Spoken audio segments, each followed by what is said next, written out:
आप सभी को मेरी राम राम हरिभूमि न्यूज बुलेटिन में आपका स्वागत है। आज की वीडियो में हम सबसे पहले बात करते हैं अहमदाबाद में कल हुए रोंगटे खड़े करने वाले प्लेन क्रैश की। प्लेन क्रैश में जिन 241 यात्रियों की दर्दनाक मौत हो गई थी, उसमें हरियाणा के कुरुक्षेत्र की एक यात्री अंजू शर्मा भी शामिल थी।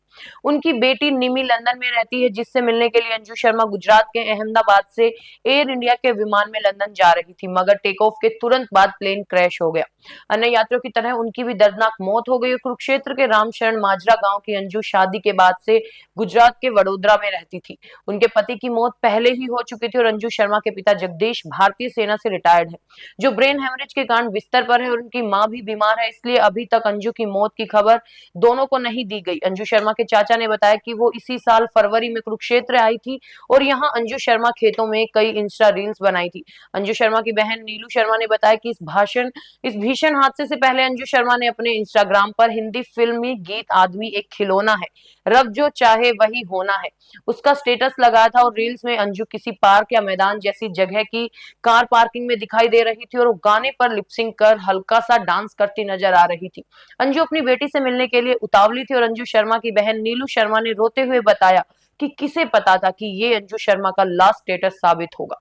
अब बात करते हैं फतेहाबाद की, जहां भूना में एक युवक की प्रेम प्रसंगों के चलते हत्या कर दी गई। जी हां, युवक का शव गोरखपुर गांव के पास नहर में मिला। मरने वाला युवक हिसार जिले के काबरेल गांव का रहने वाला है।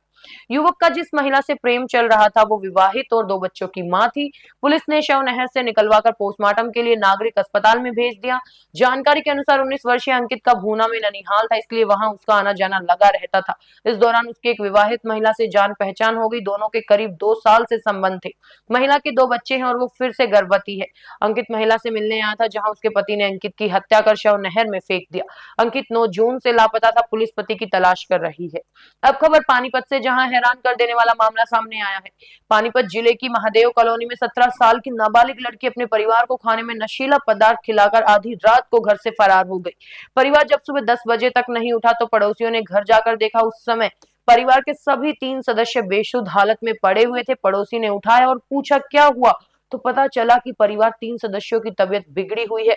इसके बाद सबको पानीपत के सिविल अस्पताल ले जाया गया और डॉक्टरों ने बताया कि तीनों ने नशीला पदार्थ खाया है। नशीला पदार्थ खाने से किशोरी के पिता और 2 भाइयों की तबीयत खराब है, जिनका पानीपत के सिविल अस्पताल में अभी इलाज चल रहा है। किशोरी के पिता ने बताया कि उन्होंने रात को आलू की सब्जी के साथ रोटियां खाई थी, जबकि बेटों ने ऑमलेट खाया था। आशंका है कि बेटी ने रात के खाने में कोई नशीला पदार्थ मिला दिया। उन्होंने बताया कि बेटी रात से घर पर भी नहीं है। किशोरी के पिता ने बताया कि कुछ दिन पहले बेरी वाली मस्जिद के पास से एक लड़के के साथ उसे देखा गया था और पुलिस परिवार से पूछताछ कर रही है, लेकिन अभी तक इस संबंध में कोई मामला दर्ज नहीं हुआ। अब खबर सीईटी की। हरियाणा सरकार ने सामान्य पात्रता परीक्षा यानी सीईटी के लिए पंजीकरण करवाने के इच्छुक अभ्यर्थियों को गोल्डन चांस दिया है। प्रदेश सरकार ने युवा अभ्यर्थियों की सुविधा को देखते हुए उन्हें सीईटी के पंजीकरण के लिए 2 दिन का अतिरिक्त समय दिया है और अभ्यर्थी अब 14 जून तक रजिस्ट्रेशन करवा सकते हैं, जबकि 16 जून की शाम 6 बजे तक अभ्यर्थी फीस जमा करा सकते हैं। और आपको बता दें कि पिछले कुछ दिनों से सरल पोर्टल पर विभिन्न प्रकार के सर्टिफिकेट बनवाने में भारी दिक्कतें आ रही थी, जिससे कई जिलों के छात्र परेशान थे। अब बात करते हैं अच्छी खबर की। भीषण गर्मी और लू की मार झेल रहे हरियाणा का मौसम कूल होने जा रहा है। हरियाणा के 5 जिलों गुरुग्राम, चरखी दादरी, झज्जर, रेवाड़ी और नूंह में हल्की बारिश शुरू हो गई है। कई जिलों में अचानक आंधी शुरू हो गई, जिसके कारण तापमान में आंशिक गिरावट आई है। हिसार में बारिश के साथ ओले भी पड़े हैं और गुरुग्राम और फरीदाबाद में मौसम करवट ले रहा है। आंधी के कारण गुरुग्राम में कई जगह पेड़ गिर गए। मौसम विभाग ने आज रात तक पलवल, नूंह, फरीदाबाद, गुरुग्राम, महेंद्रगढ़, चरखी दादरी, भिवानी, रेवाड़ी, झज्जर, रोहतक और हिसार में धूल भरी हवाएं और हल्की बारिश की संभावना जताई है। हरियाणा में इन दिनों भीषण गर्मी पड़ रही का आलम यह है कि मौसम विभाग ने प्रदेश के कई जिलों में लू को लेकर अलर्ट जारी कर दिया है और भीषण गर्मी से लोगों को काफी परेशानियों का सामना करना पड़ रहा है।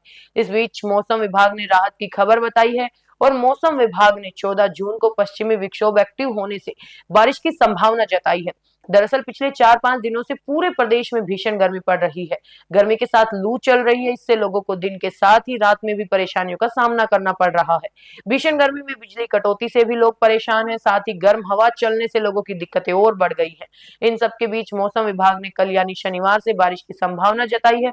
भिवानी कृषि विज्ञान केंद्र के मौसम वैज्ञानिक डॉक्टर देवीलाल ने बताया कि 14 जून से पश्चिमी विक्षोभ सक्रिय होगा। इससे 14 से 16 जून के बीच धूल भरी हवा और बूंदाबांदी के आसार हैं। 1-2 दिन तक मौसम शुष्क रहेगा, हालांकि इसके बाद तापमान थोड़ा गिर सकता है। 18 से 23 जून को एक और पश्चिमी विक्षोभ सक्रिय होने से हरियाणा, एनसीआर और मैदानी इलाकों में व्यापक असर संभव है। हरियाणा की ऐसी ही मुख्य खबरों से जुड़े रहने के लिए हमारे चैनल पर बने रहिए। वीडियो अगर पसंद आया हो तो उसे लाइक करें, शेयर करें, सब्सक्राइब करें। खबर को अगर विस्तार से जानना है तो हरिभूमि अखबार पढ़ें या फिर हरिभूमि वेबसाइट पर जाएं।